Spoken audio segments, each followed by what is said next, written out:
G'day everybody, my name's Pete Ross from OES. A couple of years ago I did a series on a custom board build series of videos, and we're at that time of year, which is beginning of May, where we start looking about designing new boards up for our coming season in 2026. So what I'm thinking now is I might do a series of videos, perhaps 3 or 4 videos of new development of a completely new board range that we're going to do for our wakeboards for next year. Bit of the brief that we want to try and achieve on this new board is we want a board that is not going to cross over too much with the existing board range we've already got. So it's going to be more of an extreme sort of conditions and applications that this board's going to be used in. So in the winter time here, we get big westerly storms that come out of the Southern Ocean, and we need a board that is probably pretty heavily rocketed, but still really turny, you know, so which in the plan shape. So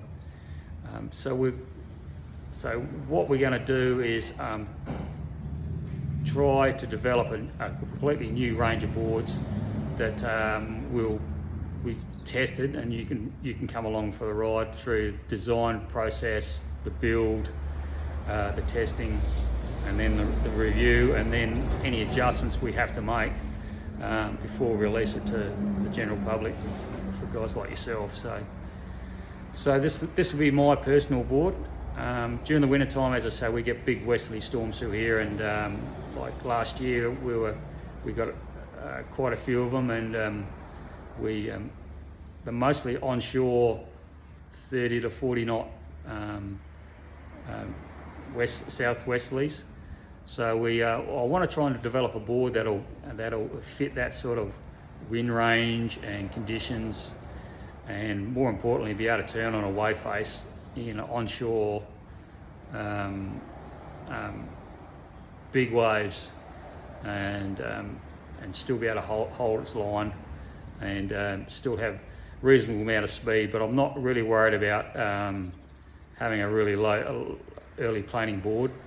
I'm trying to induce as much rocker as I can get away with without losing too much performance, but I just need more control than speed, so to speak. So probably the closest board that we've got in this range is our hot rod. So what I'm going to do is a base everything off of that to start with, and because we know 10-11 years of work into the hot rod, that board really excels in similar conditions, but more down the line sort of stuff in big westerly and big storms, so to speak, you know. So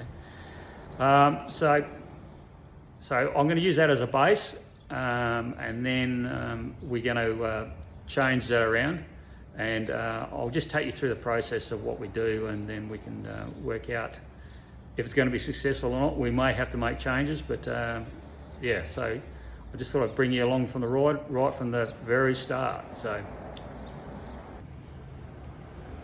okay, well, this is one of our hot rods that we developed with Morris and Ace over the years, and this is what we've come up with as our current shape. But I like to change it a little bit for this new board. So the brief is we want to try and get a little bit of extra length, and I want to try and bring the volume a little bit further back underneath your feet, just to give you a lot more flotation and control, and obviously it's going to be used in heavier winds, but we need that a little bit further back, so there's a little bit less windage in the nose to catch, and then a little bit narrow nose actually makes it just a little bit easier to punch through white water as well too. It can be a little bit more nosedive, but we're going to be not really worried about this attacking too much in those sort of wind conditions. So what I'm going to do is first off, I'm going to increase the length to, it's 215 at the moment, so I want a few more centimetres on top of that, so I'm going to go to 220, and the width, we're aiming for about a 95 litre board, so the width is probably around about right. Tail rock is one of our right, and nose rock is still right. I don't really want to change the tail rocker on the nose because this is what it's been working before. Thickness we may have to change, so we'll just have a look at that. So that comes out at 95 litres already. I want to try and get some volume out of the nose, and then and keep the curve a little bit further back in the plan shape, back in the hip. So what I'm going to do is take the wide point back.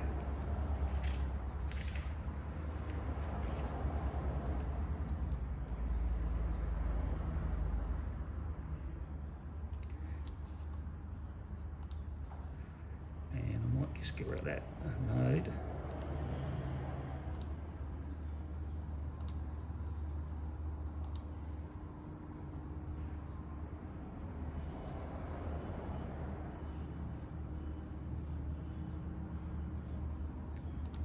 Can make a bit more, I think.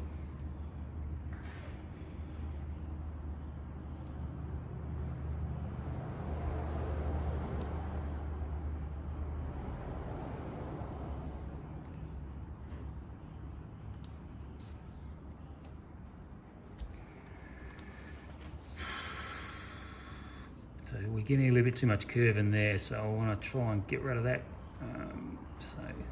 And the tail's a little bit too wide, so I want to reduce the tail width.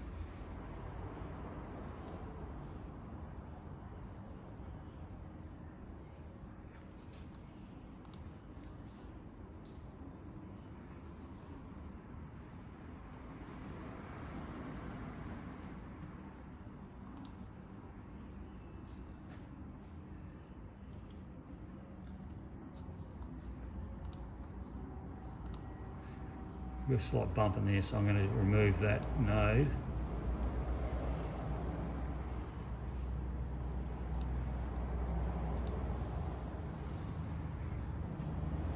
It's probably a little bit too much nose width there at the moment. What are we looking at here? 36. What do we got there in the nose? 40. Yeah, I just want to try and drop that down a bit. Try and get the volume out of there.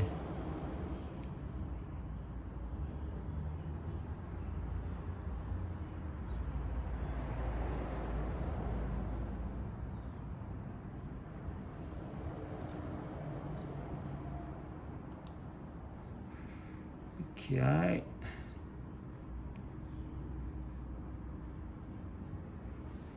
And the tail, what are we looking at the tail width? 40, probably just a little bit more tail width.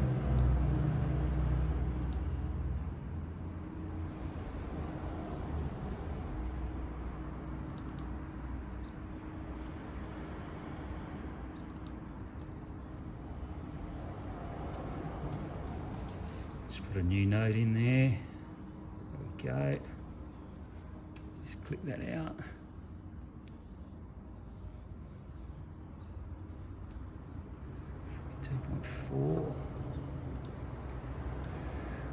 All right, we'll have a look at that. So what are we looking at? Still at 95 litres.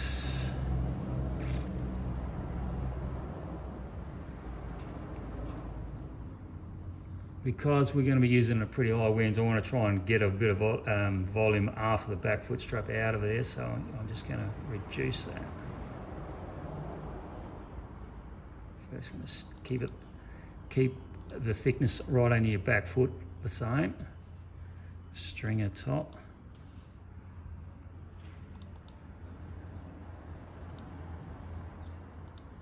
And then reduce the thickness through here.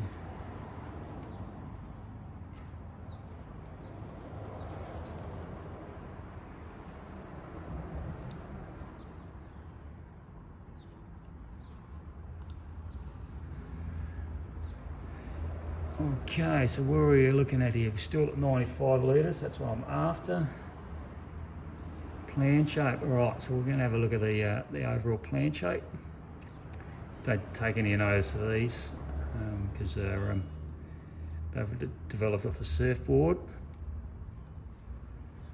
So the white point's slightly behind centre, and we've got induced the amount of curve that I want through the plan shape through there, so that's looking all right. Side profile looks all right. We'll just have a look at the profile. So it's going to be a single concave running at a double or a progressive V, and that rail shape we've used on the hot rod before, so we know that works really well. Design.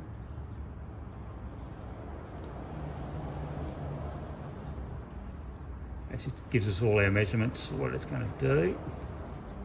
All right, so we'll have a look and see what the board actually looks like. So that's the overall plan shape. That's something we're after, something you can see the consistency through the plenty of curve in the plan shape, so it's going to turn really well. Especially, it doesn't have to be as drivey as a wave throw. But onshore, we want to be able to snap around off the top and then off the bottom as well to come straight back up more vertical, being in onshore conditions.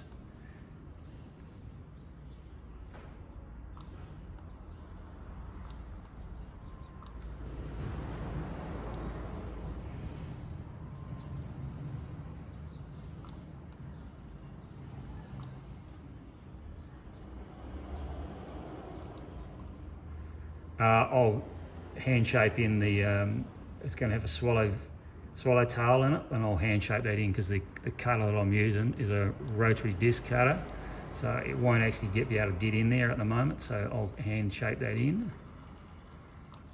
But that's looking pretty good to start with, I think. I think we'll run with that.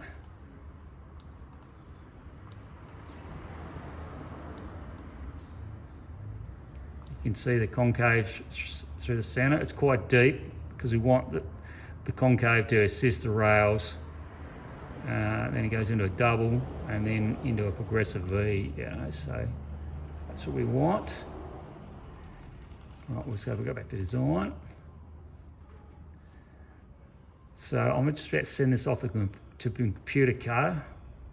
I'll just check the tool path.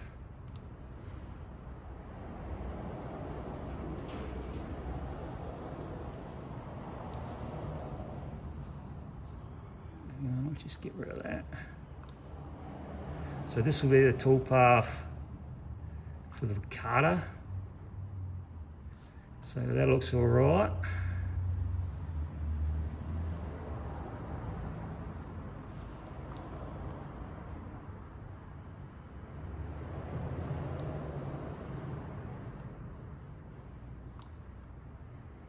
Okay. Just go back.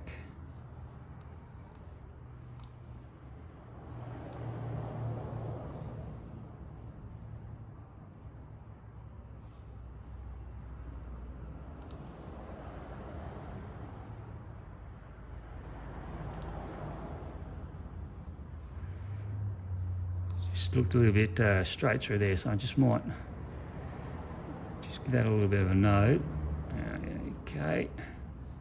And then just one click out of that.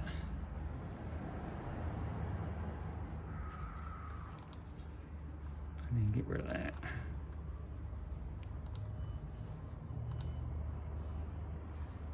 Again, we go back to the 3D model. Yeah, it's a little bit better. Not so pointy in the nose.